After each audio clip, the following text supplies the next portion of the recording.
Welcome to Networking RX, a podcast devoted to helping business professionals like you enhance your networking skills in order to become more proficient giving and receiving quality business referrals and improving the overall quality of your life and the lives of those around you.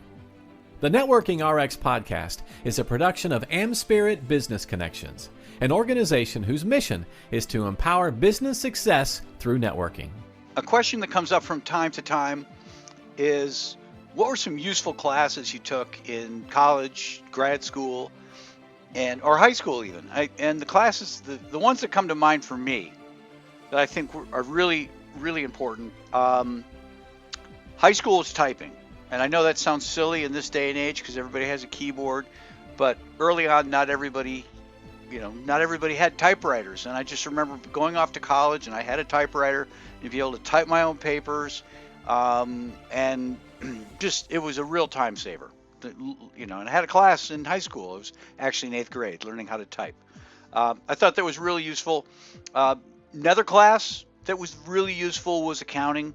I think everybody needs to have a basic understanding of accounting.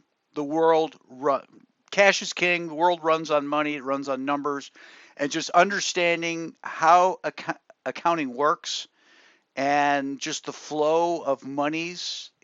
Being able to understand what profit is, and profit is different than cash.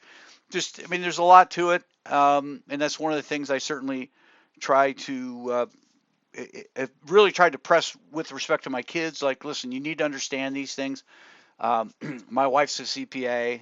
I just think accounting, understanding numbers is super important.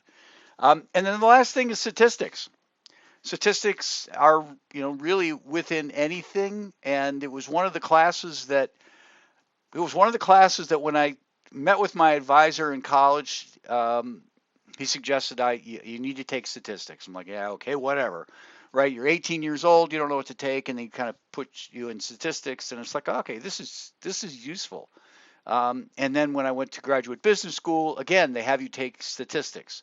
Now, here's the thing about statistics. You sit in statistics and, you start out and it's a lot of times it's really, it becomes really simple, right? It's just like, okay, you've got your median, you got your mean, your median, your mode, right? Those are different. The whole notion of ranges and minimums and maximums and, data distributions and things like that. Those are really simple concepts. I remember this especially in graduate business school. It's like, oh, this is easy. And then you start it gets a little tougher, right? You start talking about variances and standard deviations and causation versus correlation. There's a difference there. I remember taking a class in college on linear regression. And then it goes on from there. You feel like you're drinking from a fire hose at one point, because early on it's really simple, and then all of a sudden it's like, oh my gosh, this is Monte Carlo simulation and autocorrelation, and it's just like, it just makes and there are people out there that's their whole careers is statistics. What does statistics have to do with networking?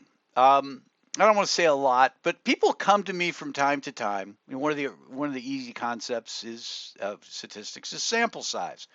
Take a sample size, and people will come to me and say, "Well, you're telling me I need to help other people, but how do I help other people? What do how do I know what they might want, what they might need?"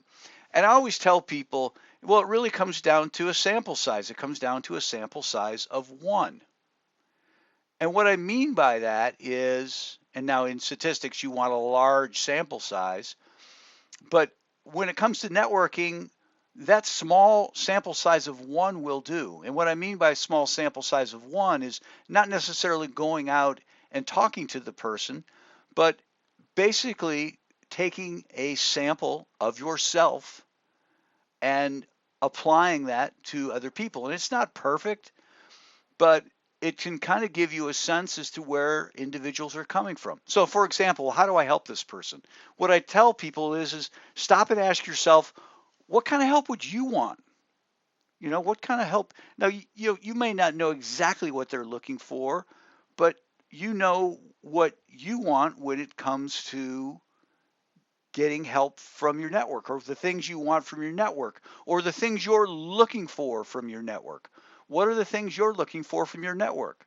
Well, you're looking for somebody who's going to sit down and give you the time of day and who's going to listen and really try to understand what's going on in your business.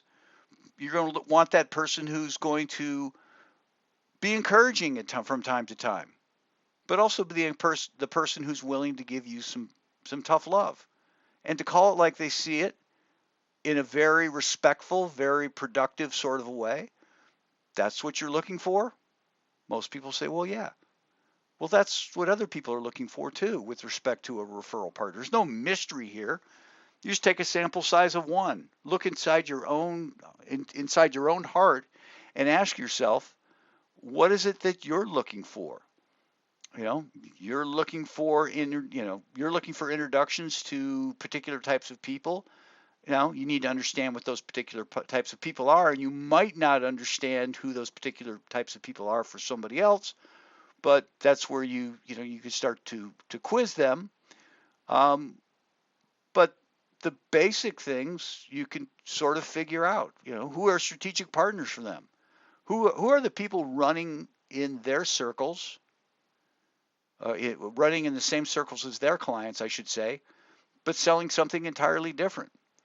Now you might say, well, I don't know who those people are. It's like, okay, well, that's fine. I mean, if you're dealing with a banker and trying to help a banker, bankers probably want to meet the same sorts of people as attorneys want to meet and accountants want to meet. So they're all kind of, running in the same circles, if you will. But you can figure those sorts of things out. You can go to, a lot of times it's generally pretty intuitive. But, you kind of ask yourself, what are the things that you're looking for? Generally speaking, those are the types of things other people are looking for. If you're looking to get on podcasts, you can pretty well safely assume that a lot of other people are looking to get on podcasts. And you might ask them, rather than trying to guess, are you looking to get on podcasts? But if you're looking to get on podcasts, that's a pretty good indication that's what other people want. People are looking to meet strategic partners. You're looking to meet strategic partners. Chances are they are too. And that's a jumping off point to start asking them, well, who are your strategic partners? You don't need to guess at that, but you don't need to guess. You can certainly ask them. But the whole notion of, well, how can I help people? You have the answer. And so often people don't do anything because they don't feel confident that they have the right answer. And you don't necessarily have to have the exact right answer, but you have a really strong indication as to what people would like to have from their network by just asking yourself, again, a sample size of one. Take a sample size of one. What's in your own heart? What's in your mind? What's on your game plan? Chances are that's somebody else's game plan. Are you looking to meet, you're looking to meet other, if you as a person are looking to meet other successful people, chances are somebody else is as well. I run into a lot of great people. And I have some people in my network, before I introduce them, they want to know. And very, very seldom does somebody come away and say, no, I don't want to meet that person. It happens from time to time. But for the most part, if it's like, okay, yeah, I think this person's a great person. I know I'm just a sample size of one, but I think this person's a really great person. They're very successful. They have a large network. I don't know exactly how they fit in with this other person, but I'm going to introduce them. And you guys figure it out. Or I'll go to somebody and say, would you like to meet this person? And often it's like, well, heck yeah, I want to meet that person. They sound fantastic. So when it comes to helping other people, when it comes to figuring out what's a great way for you to help the people in your network, work with the people in your network, start with a sample size of one. Start with what's in your heart. Start with what you're looking for. And that's a real simple thing to just sit down and say, well, these are the types of things I want. I'm looking to get on podcasts. I'm sure they're looking to get on podcasts.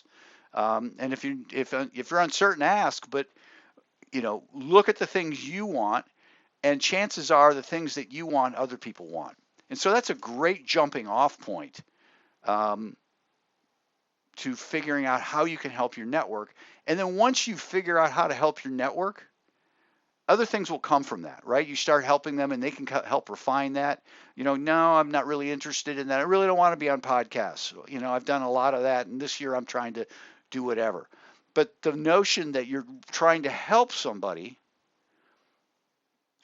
goes a long way, right? So you're trying to do something even though it's not right on with what somebody's looking for. The whole notion that you've taken a chance and you're trying to help them. And most people will the glass is half full. It's like, wow, you're really trying to help me, and I really do appreciate that. Let me refine that based on whatever, based on what they're actually looking for. But that's a great jumping off point for trying to help people, is just look at what you want and take that sample size of one, and extrapolate it to other people as a great jumping off point to help them. Thanks for joining us on the Networking RX podcast. Please put what you've learned into action today and let us know if you have questions, comments, or ideas for future topics. You can email them to us at podcast@amspirit.com. That's AMSPIRIT.com. Finally, so you never miss an episode, be sure to subscribe to the Networking RX podcast through iTunes, Overcast, or however you receive your podcasts. Now get out and network with someone. The Networking RX podcast is the copyright production of AmSpirit Business Connection. All rights reserved.